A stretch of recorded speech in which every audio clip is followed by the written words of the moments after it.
atras, then pass, right foot control, pass, then one touch, left foot control, pass. Nakuha nyo. Titingnan natin kung ano yung behavior nyo, kung ano yung pwede kong idagdag. Mas makinig ha, makinig. Kailangan makita ko yung tamang behavior ha, hindi sa akin manggagaling.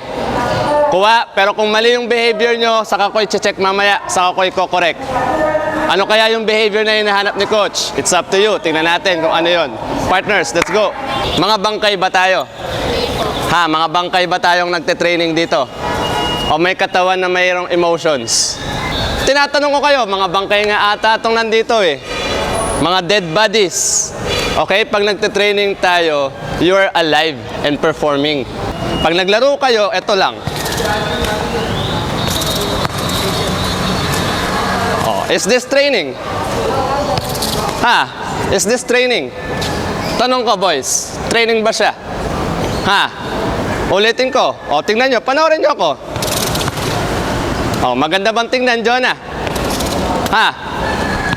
Maganda ba siyang tingnan? Oh, that's you. That's you. That's everyone here. Eh, hindi kayo mag-i-improve pag ganito yung performance nyo. Nakuha nyo? So, I want to see pass. Well done. Pass back.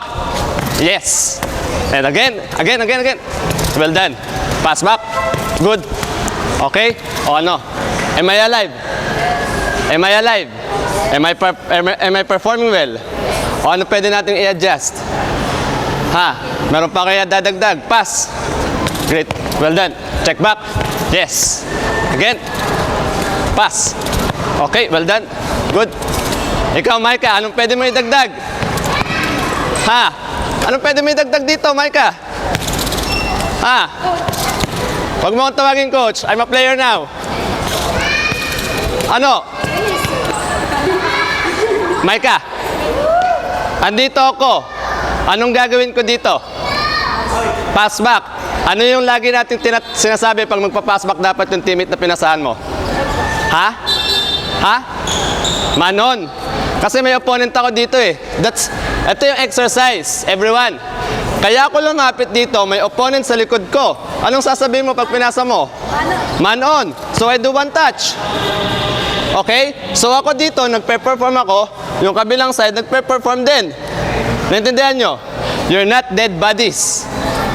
Kuha. You're not dead bodies like this. Jonah. Okay? So again, sinasabi ko sa inyo, yung behavior. Behavior. Hindi lang yung drills, yung behavior. Let's go. Balik. Running backwards, check back.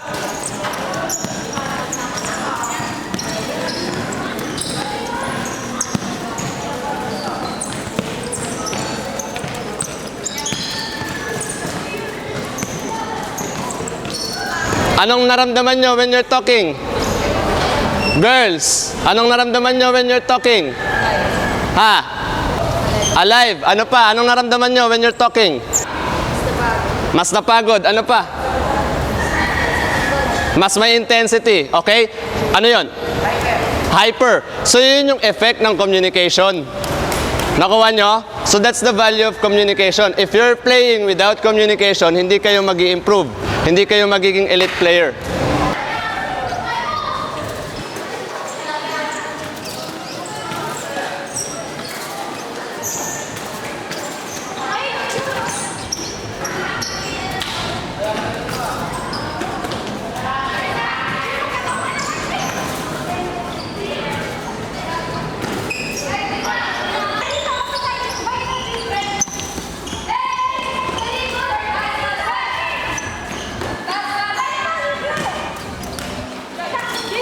Make it simple. Brent, lumayo ka na, Brent! Lumayo ka na, Brent! Huwag ka sumiksik dyan! Forward! Other side! Nice one! Ba't dalawa?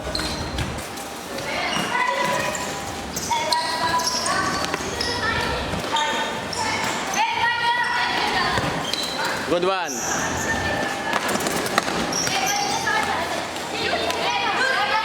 Red tayo, red ha. Oh. Oh, orange tayo, orange tayo, orange. Oh, green tayo. Good one. Good one. Good play. Other side, look. Play on, play on. Green pa rin tayo. Orange tayo. Some of the players, most of the players sila, alam na nila how I teach, how I coach. Kayo, ngayon nyo pa lang na-experience sa paano ko magturo. Kayo din, ngayon nyo pa lang na-experience. Last time, dun pa sa sa palaro NCR. Okay? Pero ganito ako magturo. Lahat ng drills from the beginning up to the end, kailangan related dyan. I'm just using this to become my instrument to talk properly sa inyo. Yung bola, instrumento ko lang to. Pero ano ba yung talagang teachings ko? Hindi lang yung laro, kundi the values you get from the sport itself. Outside the futsal team, it's the society. Nakuha nyo? Ito yung society. Kung ganito yung behavior ninyo, hindi kayo marunong makipag-usap, makinig. Hindi kayo marunong makipag-usap, pagdapas nyo dyan, hindi kayo magiging successful person. Klaro? So, in the near future, you will become business person, businessman, leaders. Ewan ko kung anong mangyayari sa inyo. Pero it should be yung proper values, umiikot yan sa communication. Kaya kailangan matuto kayo. Tapos, pag naglalaro kayo, pagdating nyo ng 4-on-4, 5-on-5, lahat ng kilos nyo, dapat nagko-communicate kayo. Pero ikaw, improve ba? Kasi yung mga decisions ba, ano pa rin, baluktot pa rin, hindi pa rin tama. Diba? Kino-correct ko na yung decisions mo, pero nag-i-improve ba? Umaayos ba yung decisions mo? Ito lang, ito yung instrumento. How will I judge if tama yung decisions nyo? Paano sa tingin ninyo? Pag yung bola, hindi nawawala sa inyo. That's the proper decision. Pero pag nawala yung bola sa inyo, mali yung decisions nyo. Kuha mo. Okay tayo. Kasi every time you have the ball, pagkapasa mo, nawawala yung bola sa possession. Nawawala yung bola sa team nyo. Don't make it hard for your team na maglaro ng maayos kapag ka nagkakamali kayo, parating nawawala yung bola. It's difficult. Ano ba gusto nyo sa futsal? Nagdedepensa kayo, umaatake kayo? Umaatake kayo to make it hard for the other team. Kasi kapag ka umaatake kayo, dapat yung kalaban ninyo napapagod sa kakadepensa sa inyo. Kuha nyo. Ngayon, pag nasa inyo yung bola, kayo yung kumalma. Kasi kayo yung may karapatang makascore. Pero sila, kailangan ng paghirapan para makascore sila sa inyo. Pag nakuha pa yung bola, double the amount pa yung problema. Kuha mo, yung energy nila, double the amount pa sa ginagawa ninyo when you're attacking. Klaro tayo?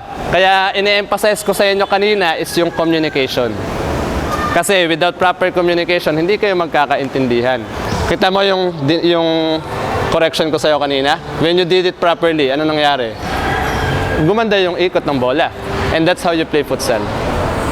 Kuha nyo, magpaka-obsess pa kayo sa larong futsal. Pag nagpaka-obsess pa kayo sa larong futsal, panoorin nyo yung mga videos ng Japan, Thailand, Indonesia, Iran. Panoorin nyo kung paano maglaro. Walang nakatayo. Maniwala kayo sa akin. Pagka kayo, nasanay kayo nakatayo, naglalaro ng futsal, ang tingin ko dyan sa mga ganyang player, tamad. So be confident. Isipin nyo, hindi maagawang bola sa team natin. Hindi sa'yo, Hindi maagawang bola sa team natin and you will get the confidence. Klaro? O tara, let's go.